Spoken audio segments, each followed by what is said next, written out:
Hinamon ni unkabogable superstar Vice Ganda si Pangulong Bongbong Marcos na ipakulong ang mga korap na politikong sangkot umano sa flood control scam. Narito po ang report. Sa harap ng libo-libong nakiisa sa trillion peso march sa EDSA People Power Monument kahapon, unkabogable ang mensahe ni Vice Ganda. Hamon niya kay Pangulong Bongbong Marcos, ipakulong mo lahat ng magnanakaw. Nakatingin kami sa iyo, Pangulong Bongbong Marcos.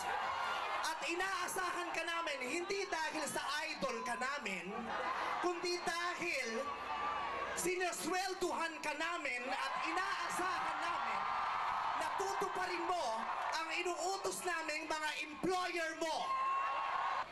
Ipakulong lahat ipakulong. Bawiin ang mga ari-arian. Bawiin ang mga ari-arian. Pati atay, i-donate.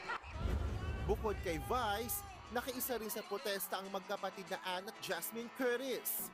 Present din si Miss Universe 2018 Catriona Gray. Naroon din sina Isa Calzado, Darren Espanto at Donnie Pangilinan.